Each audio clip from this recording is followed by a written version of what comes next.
வணக்கம். இது அரசியல் பேட்டை. இன்றைய அரசியல் பேட்டையில் ஒரு சிறப்பு நேர்காணல். திராவிட முன்னேற்ற கழகத்தினுடைய சுற்றுச்சூழல் அணியினுடைய மாநில துணைச் செயலாளர் மருத்துவர் திரு சஃபி அவர்கள். சார் வணக்கம். வணக்கம். அதாவது பல்வேறு அரசியல் நிகழ்வுகள் தொடர்ந்து தமிழ்நாடு இதில் நடந்துகிட்டு இருக்கு. குறிப்பாக திமுக கூட்டணியை பற்றி தான் ஒரு வாரமாக காலமாக எல்லா ஊடகங்களும் பேச்சுகள், ஒரு பேப்பர் ஸ்டோரின்னு சொல்லக்கூடிய தலைப்புச் செய்திகளாக இருக்குது, பிரேக்கிங் நியூஸாக இருக்குது, இது மாதிரி எல்லாமே இருந்தது. நேற்றைக்கு திமுக காங்கிரஸ் ஒரு உடன்பாடு எட்டப்பட்டு கூட்டணி கையெழுத்தாகி உள்ளது. இந்த சூழலில் உங்களுடைய கருத்து என்ன? ரொம்ப நிறைய பேரால் மிக முக்கியமாக பேசப்பட்ட விஷயம். நிறைய பேரால் இது எப்படியாவது மாறிட மாட்டாங்களா, இந்த கூட்டணி உடைந்து விடாதா, அதுவும் காங்கிரஸ் அந்த வேற எங்கேயாவது போய் சேர்ந்து விடாதா, இவங்க சொல்லக்கூடிய இந்த மதசார்பற்ற கூட்டணிங்கிற விஷயத்தை முறித்து விட முடியுமா, அதை வைத்து மாற்றி அரசியல் செய்ய முடியுமா, இந்த விஷயத்தை நிறைய பேர் முயன்றாங்க. நமக்கே தெரியும், கிட்டத்தட்ட ஒரு 1.5 மாதமாகவே, எனக்கு தெரிஞ்ச ஒரு 6 வாரமாகவே இந்த புகைச்சல் இருந்து கொண்டே இருந்தது. அதுவும் முக்கியமாக நம்ம எதிர்த்தரப்பு இவர் ரொம்ப தெளிவாகவே பேசிகிட்டு இருந்தாங்க. அங்கே திமுக கூட்டணி உடைய போகிறது, திமுக கூட்டணி அவங்களால இது பண்ண முடியாதுங்க. ஆனால் 4வது முறையாக தமிழ்நாட்டு அரசியலிலே முதல் முறை 4வது முறையாக ஒரு கூட்டணி மீண்டும் இன்டாக்டா அப்படியே ஒரு எலெக்ஷனை பார்க்க போகுது. முதலமைச்சர் ஹிஸ்டரி இன் தமிழ்நாடு 4 முறை மீண்டும் கூடுதலாக கட்சிகள் தான் வந்துருக்கு. அதான் சொல்ல வரேன். என்னன்னா இதில் ரொம்ப முக்கியம் என்னன்னா, என்னுடைய ஆட்சி எனக்கு வாக்களித்தவங்க மட்டும் இல்லாமல் வாக்களிக்காதவங்களுக்கும் சேர்த்து இருக்கும். வாக்களிக்காதவங்க இவருக்கு ஏன் ஓட்டு போடலைன்னு வருத்தப்படுவோம்னு சொல்லிட்டு முதல்வர் சொன்னார். இன்னைக்கு போன தடவை இவருக்கு ஏன் ஆதரவளிக்கலன்னு ஆதரவளிக்காதவங்களே இங்கே வந்திருக்காங்க. இவருக்கு நம்ம போன தடவை ஆதரவளிச்சிருக்கணும், 21 இவருக்கு ஆதரவளிச்சிருக்கணும்.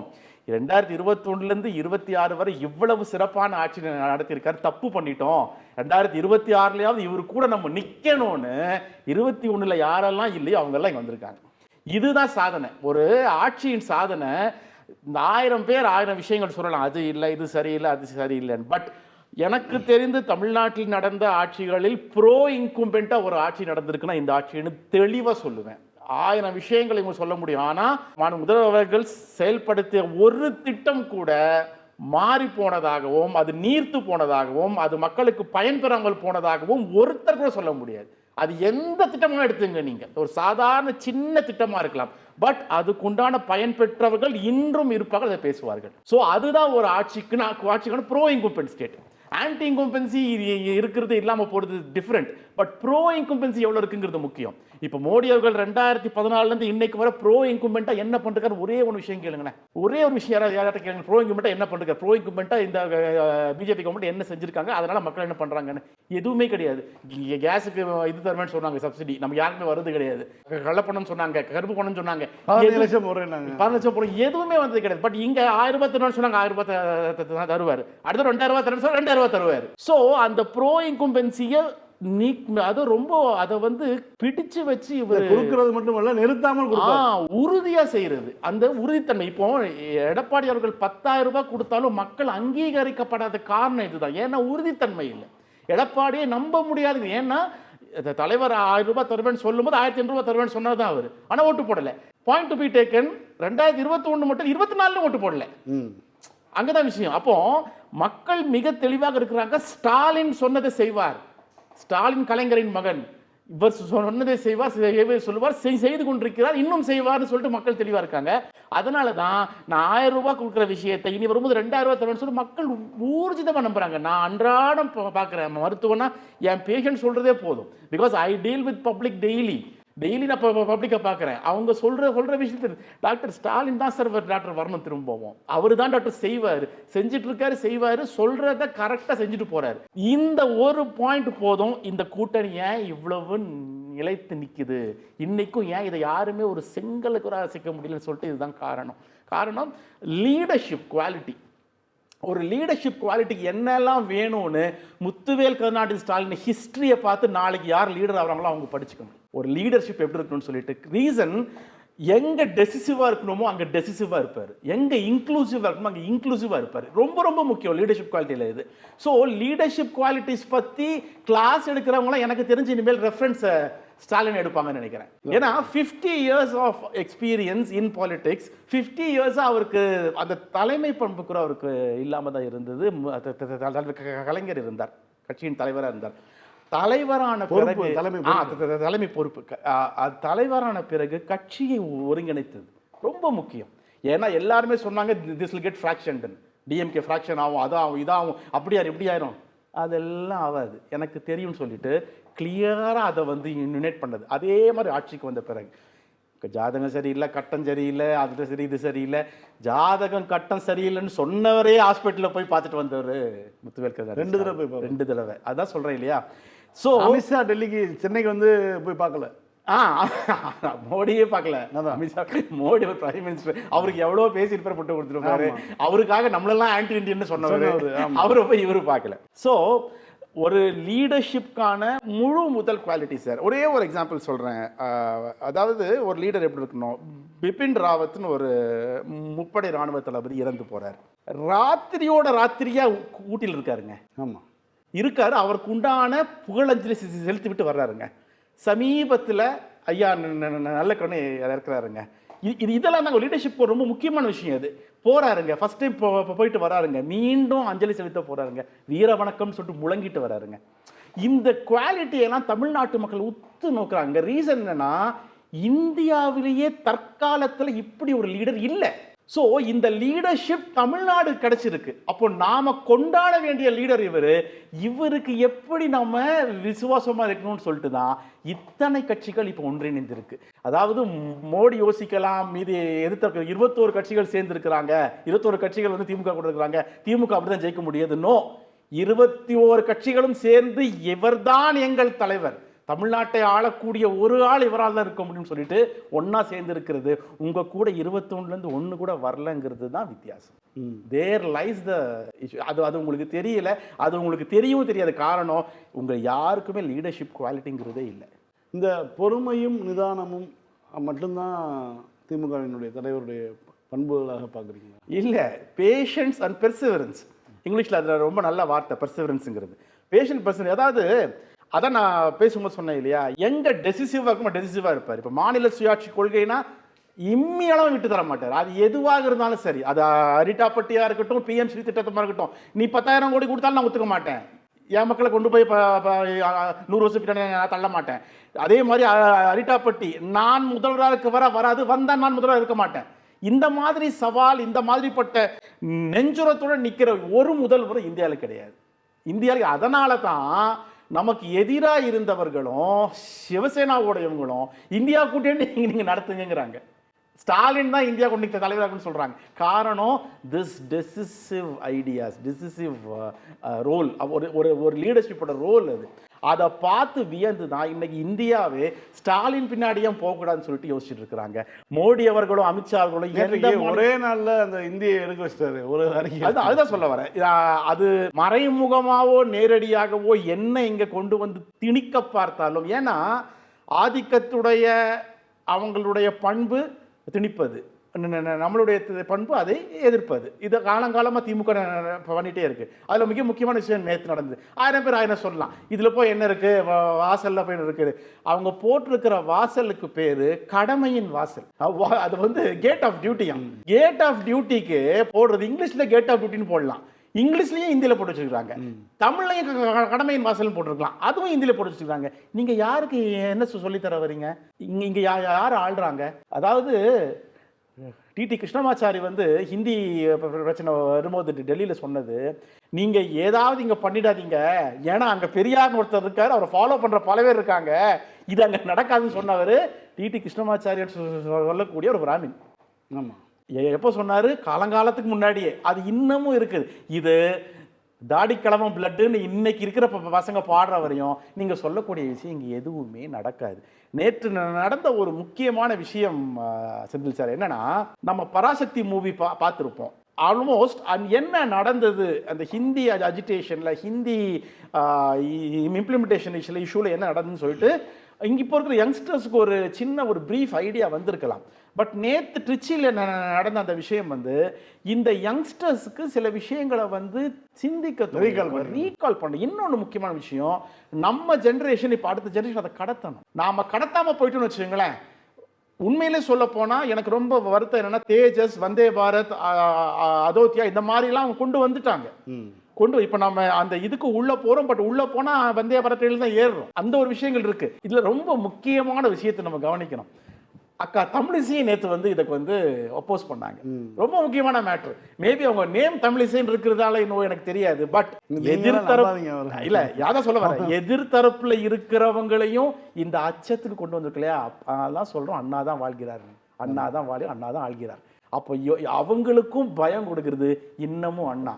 முத்துவேல் கருணாநிதி ஸ்டாலினுடைய இதில் அண்ணா தான் இன்னும் வாழ்கிறாங்கிறதுக்கான மிகச்சிறந்த எக்ஸாம்பிள் தமிழிசையே அதுக்கு உண்டான எதிர்ப்பை கொடுத்தது. அவங்களுக்கு அஜெண்டா வேற இருக்கலாம், ஆனால் அவங்க ஓப்பனாக ஸ்டேட்மெண்ட் கொடுத்தாங்க இல்லையா? கொடுக்க வச்சது அண்ணா. கூட்டணி செட்டில் ஆயிடுச்சு.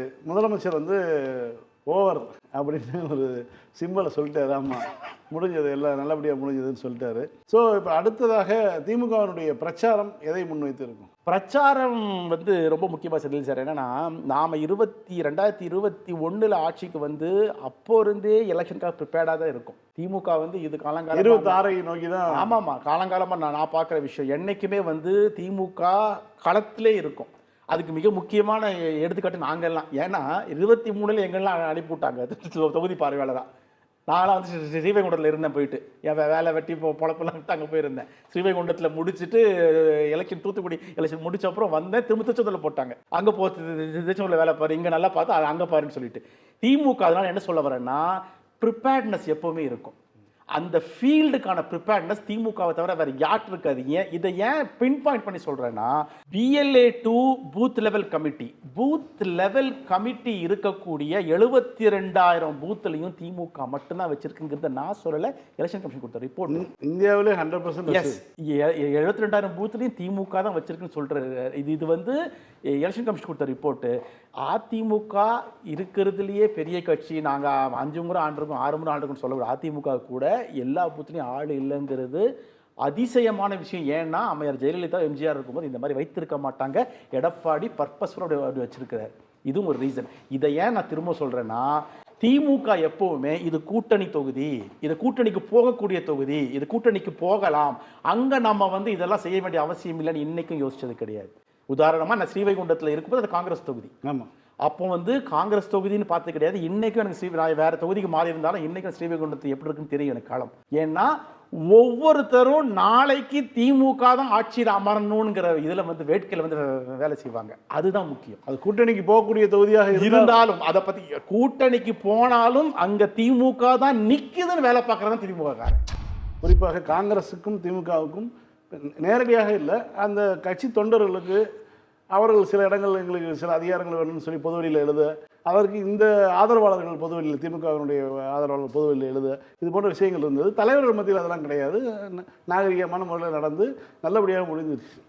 இப்போ இந்த இருதரப்பும் தேர்தலில் வந்து வேலை செய்யணும் அப்படிங்கும்போது அதிமுக தரப்போ பாஜக தரப்போ விரும்பக்கூடிய விஷயம் என்னென்னா, இவர்களுக்குள்ளே வந்து ஒரு சண்டை வரணும், இவர்களுக்குள்ளே ஒரு புகைச்சல் இருக்கணும். இதன் காரணமாக தேர்தலில் வந்து அவங்க வந்து காங்கிரஸை நிற்கக்கூடிய இடங்களில் கவிழ்த்து விடுவதோ, அல்லது திமுக நிற்கக்கூடிய இடங்களில் காங்கிரஸ் வலுவாக இருந்தால் அந்த இடத்துல வந்து வேலை செய்யாமல் தவிர்ப்பதோ, இது போன்ற விஷயம் நடக்கும்னு தான் அவங்க எதிர்பார்த்துட்டு இருக்காங்க. அதுக்கான வாய்ப்பு என்னன்னா, இது வந்து போன வருஷம் டிடிவி சொன்னது, அதாவது ஓய மாட்டோம் 2026 தேர்தலில் இபிஎஸ்ஐ வீழ்த்தாமல் ஓய மாட்டோம்னு சொல்லிட்டு யார் சொன்னதுன்னா, நம்ம இவரு சொன்னது டிடிவி. இப்போ இவங்க இந்த விஷயம் வந்து எந்த அளவு களத்தில் பிரதிபலிக்கும்னு நிகழ்ச்சியை பார்க்குற மக்களுக்கு தெரியும். அங்க இப்போ இவங்க சேர்ந்து இருக்கிற கூட்டணியில் எனக்கு தெரிஞ்சு மோர் தேன் 30% இவங்களுக்காக அவங்க வேலை செய்யணும், அவங்க இவங்க வேலை செய்ய மாட்டேங்கிறத உண்மை. அதுதான் களம். அவங்களுக்கு நல்லா தெரியும். அதை இங்கே எப்படியாவது செய்யறதுக்கு முயற்சி பண்ணாங்க, எப்படியாவது அதை பண்ணணும்னு சொல்லிட்டு முயற்சி பண்ணாங்க. அதுக்கு எதுக்குமே இங்கே ஒரு ஆள் விட்டு அதுக்கான வாய்ப்பே கொடுக்கல. நீ என்கிட்ட அதெல்லாம் அந்த விஷயம் செய்ய முடியாதுன்னு தீர்க்கமாக நின்று விட்டார். அதுக்கு உண்டான விஷயத்தையும் நேற்று முடித்து விட்டு ஓவர்னு சொல்லிட்டு கிளம்பிட்டார். அப்போ என்கிட்ட கேட்டிங்கன்னா, திஸ் எலெக்ஷன், இந்த எலெக்ஷனை பொறுத்தவரை இந்தியாவே பார்க்கக்கூடிய எலெக்ஷன் இது. ஏன்னா நாடே பாசிச சக்திக்கு எதிராக நிற்கும் ஒரே இயக்கமான திமுக 5 வருஷம் எந்த விதமான காம்ப்ரமைஸ் இல்லாமல் கடத்தி இருக்கு. Not a single compromise with BJP. ஆமா. நீங்க எந்த மாநிலத்துல யாரனா எடுத்துங்க, there will be some compromise. ஏதாவது ஒரு காம்ப்ரமைஸ் போயிருப்பாங்க. ஆமா, ஏதோ ஒரு திட்டத்தை ஏதாவது ஒண்ணு அனுமதிச்சிருப்பாங்க. அவங்க கூட மாநில உரிமையை விட்டு கொடுத்திருப்பாங்க, இணங்கி போயிருப்பாங்க. ஒரே ஒரு ஸ்டேட் அதை ஒத்துக்கவே இல்லை, அவங்க கூட இணக்கமாவே இல்லை, இன்று வரை போராடிட்டு இருக்கு. இந்த எலெக்ஷன் அவங்களுக்கு எப்படி இருக்க போகுதுன்னு இந்தியாவே பார்த்துட்டு இருக்கு. அதுதான் சொல்றேன் இல்லையா, this election is between ideologies. எந்த ஐடியாலஜி மக்கள் நிற்கிறாங்கன்னு பார்த்துட்டு இருக்காங்க. ரொம்ப முக்கியமாக அதனால தான் முதல்ல சொல்லியிருக்காரு, இந்த எலெக்ஷன் டெல்லி வர்சஸ் தமிழ்நாடுன்னு சொல்லிட்டு. ஏன்னா உங்களுடைய ஆதிக்கமா எங்களுடைய மக்களா, இதுக்கு உண்டான எலெக்ஷன் சொல்லியிருக்காரு. இதை நோக்கி போயிட்டு இருக்கும்போது தமிழ்நாட்டு மக்களுக்கு ரொம்ப நல்ல தெரியும் யார் பின்னாடி நிற்கணும். ஏன்னா நம்மளை யார் ஆளணும், யார் மூலமாக நம்மளை யார் ஆண்டு விடக்கூடாது என்பதை தமிழ்நாட்டு மக்கள் மிக தெளிவாக புரிந்து கொண்டிருக்காங்க. இதுதான் உண்மை. அப்போ அந்த தொண்டர்கள் வேலை செய்வது என்பது வந்து மனமாச்சரியங்கள்லாம் கடந்து எதுவுமே இருக்காது எலெக்ஷன்ல. எனக்கு தெரிஞ்சு திமுகவில் அப்படி இருக்கிறதுக்கான வாய்ப்புகள் துளியளவும் கிடையாது. ஏன்னா everything is prepared in 2024 election. அதுக்கு நானே பெரிய சொன்னேன், நானே பெரிய சாட்சி. ஏன்னா நான் இருந்த தொகுதியில காங்கிரஸ் இதுக்கு தான் அப்பமே இருந்துச்சு, கூட்டணி கட்சி தான் போக போகுதுன்னு தெரியும். ஆனாலும் திமுக பொறுப்பெடுத்து நம்ப மாட்டீங்க, 2021 தேர்தலில் வாங்கிய ஓட்டை விட 2024 தேர்தலில் ஸ்ரீவைகுண்டம் ஓட்டுகள் 18,000 ஓட்டுகள் அதிகம். மேடம் கனிமொழி அவர்களுக்கு 18,000 ஓட்டுகள். அது நாங்க செஞ்ச விஷயம். அதே தான் இப்போ மீண்டும் ரெப்ளிகேட் ஆகும். இதுதான் சொல்றேன். இப்படியான சூழலில் அந்த எதிர்த்தரப்பு எப்படியாக இருக்குதா பாக்குறீங்க? அதிமுக, அதாவது அதிமுக இல்ல, என்டிஏ கூட்டணி. என்டிஏ கூட்டணி எப்படி இருக்குது தமிழ்நாட்டில் இப்போ? இன்றைக்கு வந்து ரொம்ப வருத்தமான விஷயம் அதுதான். எனக்கு தெரிஞ்ச திமுக காரன் எல்லாமே இதை ஒத்துக்கொள்வாங்க. ஏன்னா அதிமுகங்கிற ஒரு நேரடி நமக்கான ஒரு போட்டி இப்போ வந்து சுருங்கி மறைஞ்சு எங்க இருக்குன்னு தெரியாம போயிட்டு இருக்கு. ஒரு ஆளுடைய சுயநலத்துக்காக அந்த ஒரு உண்மையிலே ஒரு பெரிய கட்சி, நம்ம அதை மறுக்கவே முடியாது, ஒரு பெரிய கட்சி அது வந்து இப்போ 18% ஓட்டுக்கு சுருங்கி இருக்குது என்பதே மிகப்பெரிய அவலம். அப்போ அந்த பர்டிகுலர் பார்ட்டியை யார் வந்து ஆதிக்கம் செலுத்துற, அதை யார் வந்து முழுசா கலேபரம் செய்து முழுங்க பார்க்கிறாங்க விஷயத்தை தமிழ்நாட்டு மக்கள் பார்த்து கொண்டே இருக்கிறாங்க இல்லையா? தமிழ்நாட்டு மக்களுக்கு ஒரு விஷயம் நல்லா தெரியும், நாளைக்கு அதிமுக ஆட்சிக்கு வந்தால் அதிமுக இயங்க போவதில்லை, பாஜக தான் இயங்க போகுது. ஏன்னா நயினார் நாகேந்திரன் சொன்னது, இங்க இருக்கிற 30 எம்எல்ஏக்கள் எத்தனை பேர் அமைச்சராவாங்கன்னு தெரியாதுன்னு சொல்லியிருக்காரு. மிகப்பெரிய ஸ்டேட்மெண்ட். அதெல்லாம் ஜெயலலிதா இருக்கும்போது யாராவது ஒருத்தர் பேச முடியுமா? பியூஷ் கோயலும் அருண்ஜேட்லியும் கார்லையும் கேட்டுக்கு வெளியே நின்னாங்க. இவர் என்னன்னா டெல்லிக்கு போறாரு. டெல்லிக்கு போயிட்டு அந்த ரவுண்ட் டேபிள்ல பார்க்க பரிதாபமா இருந்து 4வது ஆளாக உட்கார்ந்து இருக்கிறார் எடப்பாடி பழனிசாமி. அம்மையார் ஜெயலலிதா இருந்தாக்கா முன்னாடி உட்கார்ந்து இருந்த அந்த பியூஷ் கோயல் இன்னொருத்தரையும் முதல்ல உட்கார்ந்து இருப்பாங்களா அவர் முன்னாடி? நம்ம ஜெயலலிதா முன்னாடி உட்காந்துருக்க முடியுமா சேரலான்னு கேட்குறேன் நான். அப்போ அப்படி வைத்திருந்த ஒரு பார்ட்டியை இந்த அளவுக்கு கொண்டு போய் மண்டிட்டு போட்டிருக்கிறது எவ்வளோ பெரிய அவமானம் என்பது அதிமுக காரனுக்கு தெரியும். மிக முக்கியமாக தமிழ்நாட்டின் ஒவ்வொரு பிரஜைக்கும் இது வந்தால், அதிமுகவுக்கு ஆதரவு அளித்தால் இங்கே யார் வருவார்கள்? இந்த டபுள் இன்ஜின் சொல்கிற டப்பா இன்ஜின் வந்தால் தமிழ்நாடு என்ன ஆகும்? அது வந்து அரிட்டாப்பட்டியாக இருந்தாலும் சரி, திருப்பரங்குன்றாமல் இருந்தாலும் சரி, எல்லாமே தமிழ்நாட்டுக்கு பாதகமாக தானே முடியும். மிக முக்கியமாக முத்துவேல் கருணாநிதி ஸ்டாலின் மாதிரி ஒரு டால் லீடர், ஒரு ஸ்ட்ராங் லீடர் நமக்கு லீடர்ஷிப் இல்லாமல் போனால் தமிழ்நாட்டு நிலைமை என்னவாக மாறும் என்பது தமிழ்நாட்டு மக்களுக்கு தெரியும் இல்லையா? அதே நேரத்தில் இப்போ அவர்களுடைய எதிர்பார்ப்பு, எடப்பாடி பழனிசாமியுடைய எதிர்பார்ப்பு, தாவேக்காங்கிற ஒரு புதிய கட்சி வந்திருக்கு, அவர்கள் வந்து திமுக ஆதரவு வாக்குகளை வந்து பிரித்து விடுவார்கள், அதன் காரணமாக நாம் வெற்றி பெற்று விடலாம்ங்கிற ஒரு பெரிய ஒரு மனப்பால் கொடுத்து கொண்டு இருக்கிறார். இப்போ அதனுடைய தொண்டர்களும் வந்து அவர் தலைமையுடைய பேச்சை கேட்டுக்கொண்டு அவங்க வந்து திமுகவுடைய வாக்குகளை பிரிக்க போகிறாங்க, அதன் காரணமாக வந்து நாம் வெற்றி பெற்று விடலாம் அப்படிங்கிறது. ஏன்னா இதற்கு முன்பாக 2016 வந்து திமுக வெற்றி பெறக்கூடிய ஒரு சூழல் இருக்கும்போது மக்கள் நல கூட்டணி இன்னும் ஒரு 3வது அணி வந்து பிரிச்செடுத்ததன் காரணமாகவே வெற்றி வாய்ப்பு பாதிக்கப்பட்டது. ஏன்னா திமுக 89 சட்டமன்ற உறுப்பினர்கள் பெற்றிருந்தாலும் இன்னும் கூடுதலாக ஒரு 30 எம்எல்ஏக்கள் 40 எம்எல்ஏக்கள் வந்திருக்கலாம். அந்த மக்கள் நல கூட்டணியினுடைய அந்த 3வது அணி வந்து செய்தது தான். இப்பயும் அது போன்ற விஷயத்தை தான் வந்து அதிமுக எதிர்பார்க்கிறது. இதுக்கு எப்படி சாத்தியம்? இந்த மக்கள் நல கூட்டணி ஞாபகம் வரும்போது அது அம்மையார் ஜெயலலிதாவின் சாதுரியம். அந்த நேரத்தில் அவங்க யாரெல்லாம் அழிக்கணும்னு பார்த்தாங்களோ அவங்களெல்லாம் ஒன்றா யாரெல்லாம் சட்டசபைக்கு வரக்கூடாதோ, யாரை காலி பண்ணணுமோ இவங்களெல்லாம் ஒன்னா சேர வச்சு அந்த அம்மா பண்ண சூட்சமோ. இந்த மாதிரி விஷயம்லாம் நம்ம தலைவருக்கு தெரியாது. உண்மை சொல்ல போனா ரொம்ப அன்பானவர், ரொம்ப பண்பானவர். இந்த மாதிரிப்பட்ட அது அரசியல் பாலிடிக்ஸ். ஆமா, அது அரசியல் சாணக்கியன்னு சில பேர் சொல்லலாம். அம்மையார் பண்ணதால் அது சாணக்கியெல்லாம் கிடையாது, அயோக்கியத்தனம். இந்த மாதிரி வந்து கொண்டு போய் அவங்களெல்லாம் போட்டு ஒன்றும் இல்லாமல் நாசப்படுத்தினது. அந்த மாதிரி செய்த விஷயத்துக்கும் விஜய்க்கும் கம்பேர் பண்ண முடியாது. இன்னொன்று நீங்கள் சொன்னது எடப்பாடியை பார்த்தா பரிதாபமாக இருக்கு எனக்கு. காரணம், இதோ கொடி அசைச்சு பாருங்க, பிள்ளையார் சொல்லி போட்டாங்க, நம்ம கிட்ட வந்துட்டாங்கன்னு சொன்னா அவங்க மதிக்கவே இல்லை. இத்தனைக்கும் புது கட்சி, ஒரு நடிகரோட கட்சி, அவங்க சுத்தமா மதிக்க. எல்லாம் சின்ன பசங்க. உண்மை சொல்ல போனா ஏன்னா 15 வயசு கீழே இருக்கிற பசங்க, பாதி பேருக்கு ஓட்டு இல்லை. அந்த பசங்க எல்லாம் பாவம் ஒவ்வொரு வேனா பிடிச்சி தொங்கிட்டு அவர்கிட்ட செல்ஃபி எடுத்துக்கிட்டு அங்க விஜயை பார்க்க வரது யாரும் விஜய் பேச்சு கூட கேட்க வரது இல்லை, விஜய் பார்க்க தான் வராங்க. விஜயை பார்த்தா கிளம்பி செருப்புல விட்டு கிளம்பி போயிடறானுங்க. அந்த மாதிரி கூட்டத்துக்கிட்ட இவரு அவங்க இவன் ஓட்டை பிரிக்க போறாங்க, அதனால திமுக ஓட்டு பிரியப்போன்னு நினைக்கிறது எவ்வளவு பெரிய அவர் உண்மையிலே பரிதாபம் இருக்கு. அவர் நிலைமை நினைச்சா. விஜய் என்பவர் வந்து எனக்கு தெரிந்து அன்டெஸ்டட் ஒரு இதை பர்சன். அவர் வந்து தேர்தல் முடிந்ததுக்கு அப்புறம் இந்த எலெக்ஷனே அவருக்கு ஒரு ஆசிட் டெஸ்ட். அவர் இந்த எலெக்ஷனே அவருக்கு மிகப்பெரிய ஆசிட் டெஸ்ட். இந்த எலெக்ஷன் அவர் தோற்று போனால் மீண்டும் அட்லியோ நெல்சனையோ பார்த்து நடிக்க போயிடுவார். எடப்பாடி என்ன பண்ணுவார்? அப்போ ஓட்டு பிரிப்பார்னு சொல்லிட்டு உட்காந்துருந்தாக்கா அவர் பாட்டு அவர் பிரிச்சுட்டு போயிடுவார். அது இவர் உட்காந்துருக்கணும்ல. உண்மையிலேயே அவர் நிலைமையை இவ்வளவு பெரிய இயக்கத்திலிருந்து அவர் வந்து பொதுச் செயலாளர் ஆகிட்டு இப்படியெல்லாம் யோசிச்சிருக்கிற நிலைமையை பார்த்தா உண்மையிலே பரிதாபமாக இருக்குது. என்னன்னா, தன்னுடைய கட்சியை ஒருங்கிணைக்கவும் தன்னுடைய கட்சியில் எந்த பிளவும் இல்லாமல் பார்த்து கொள்ளவும் திராணி இல்லாத ஒருவர் அடுத்தவர் ஓட்டை பிரித்து சென்று விடுவார், அதனால் எனக்கு லாபம் நினைக்கிற அதுவே தவறு. அரசியல்ல அரித்மெட்டிக்ஸ்ல அதுவே தப்பு. அந்த பேசிக் இதே அவருக்கு தெரியலன்னா நம்ம என்ன பண்ண முடியும்? குறிப்பாக நம்ம இந்த தமிழ்நாடு அரசியலை விட்டு கொஞ்சம் விலகி போனோம். வளைகுடாவில் ஒரு போர் நடந்து கொண்டிருக்கிறது. குறிப்பாக ஒரு புனிதமான ரமலான் மாதத்தில் இந்த போர் துவக்கப்படுகிறது. ஒரு உயரிய தலைவர், நாட்டினுடைய தலைவரை கொல்லப்படுகிறார். இது எல்லாம் வந்து இந்தியாவினுடைய வெளியுறவுத்துறையோ அல்லது இந்தியாவுடைய பிரதமரோ பெரிய அளவில் கருத்துக்களை எதுன்னு பேசலை. இன்னும் சொல்ல போனால் அவர் வந்து எந்த நாடு போர் தொடுக்கிறதோ அந்த நாட்டுக்கு போய் என்னுடைய தந்தையர் நாடுன்னு சொல்லி, இந்தியாவுடைய தந்தை நாடுன்னு சொல்லி இந்தியா அப்படின்னு பேசிட்டு வந்தார்.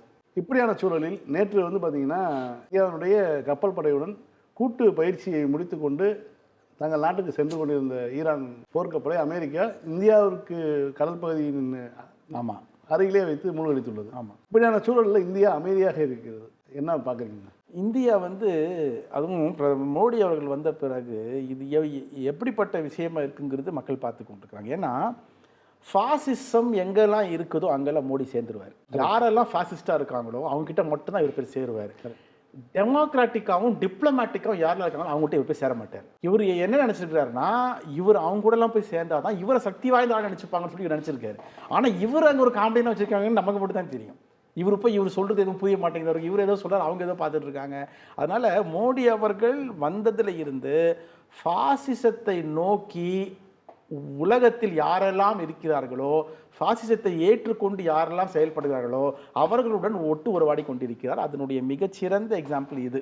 ஏன்னா நான் இங்கே சொன்ன மாதிரி தான் போகும்போது இந்தியாவின் தந்தை நாடுன்னு சொன்னதும், நீங்கள் இந்தியா தான் உங்களோட தாய் நாடுன்னு அவங்கள பார்த்து சொன்னதும், இதெல்லாம் யாரு கேட்டது? இதெல்லாம் எதை வச்சு சொல்கிறாரு? எந்த வரலாறு, எந்த ஆர்கியாலஜிக்கல் இது? ஒருவேளை அந்த ஆரிய இதை வந்து ஒப்புக்கொடுக்கிறாரா? அதுதான் உண்மைன்னு சொல்லிட்டு அங்கே போய் பேசுகிறாரா? அப்போ நீங்களும் அங்கே போயிடுவேன் இஸ்ரேலுக்கு அப்படி கேட்கலாமே. இமாச்சல் பிரதேசிலிருந்து ஏன் இங்கே இருக்கீங்க எல்லாம் போயிடலாம்ல, கிளம்பி உங்கள் தந்தை நாடுக்கு போகலாமே. நம்ம கேட்கலாம் இல்லையா? நீங்கள் மட்டும் எங்களை ஆட்டின்னு சொல்லலாம், நாங்கள் இப்படி சொல்லக்கூடாதா? இப்போ இது இவ்வளவு மோசமான ஒரு விஷயம். ஒரு பள்ளிக்கூடத்தில் கிட்டத்தட்ட 160 சிறுமிகள் கொல்லப்பட்டுவாங்க. நேற்று அந்த லாஸ்ட் ரிச்சுவலை பார்த்தா அவ்வளோ மனசு கனமாக இருந்தது. வேற எதை பற்றியும் சொல்ல வேணாங்க, இதை பற்றி சொல்லணும்ல. அவ்வளோ நாடுகளே பேசவில்லை. ஆமாம் செந்தில் சார், நான் என்ன சொல்கிறேன், காமியன் இருந்ததை பற்றி நீங்கள் ஒன்றும் பேச வேணாம் சார். ஓகே சார், உங்களுக்கு முஸ்லீம் பிடிக்காது சார், இஸ்லாமியரை பிடிக்காது சார், இஸ்லாமிய தலைவர்களை பிடிக்காது சார், ஒத்துக்கிறேன் சார் நான். ஆனால் 160 குழந்தைகளை கொன்றிருக்கும் ஒரு நர்சரி பிள்ளைங்க கொன்றிருக்கும் அரசு. உங்களுடைய தார்மீக பொறுப்பு இல்லையா அதை வந்து கண்டிக்கிறது? உங்கள் தந்தை நாடு தானே, உங்கள் தந்தை நாடுனால என்ன அநியாயம் பண்ணாலும் ஏற்றுப்பீங்களா? எப்படி நீங்கள் இங்கே என்ன அநியாயம் பண்ண நாங்கள் ஏற்றுக்கிற மாதிரி நீங்கள் அங்கே என்ன அநியாயம் பண்ணி நீங்கள் ஏற்றுக்கொள்வீங்களா? எவ்வளோ மோசமான விஷயம் இது. எந்த விதமான ஒரு பொறுப்பு எதுக்கும் பிராந்திய வல்லரசாக தன்னை அறிவித்துக் கொள்கிறது. இதே வந்து என்னோட இது அதுதான். ஈரான் இன்கேஸ் ஃபர்ஸ்ட் இஸ்ரேல் இது பண்ணாமல் ஈரான் ஃபர்ஸ்ட் அடிச்சிருந்து இஸ்ரேலில் இத்தனை குழந்தைங்க இறந்திருந்தா மோடி சும்மா இருப்பார் நினைக்கிறீங்களா? இன்னும் கண்ணீர் விட்டு வீடியோ இந்நேரம் கண்ணீர் விட்டு எனக்கு தெரிஞ்சு கதறி அழுது எல்லாரையும் கூப்பிட்டு எடுத்து பேசியிருப்பார். அப்போ எவ்வளோ பெரிய ஓரவஞ்சனை, எவ்வளோ பெரிய அயோக்கியத்தனம் இது. உண்மை தானே? இதுதானே கேட்டுட்டு இருக்கோம், இதுதான் நடந்துட்டு இருக்கு நாட்டில். உங்களுடைய வருகைக்கும் கருத்துக்களுக்கும் நன்றி. மீண்டும் நாளை இரவு 9:30 மணிக்கு சந்திப்போம். நன்றி, வணக்கம்.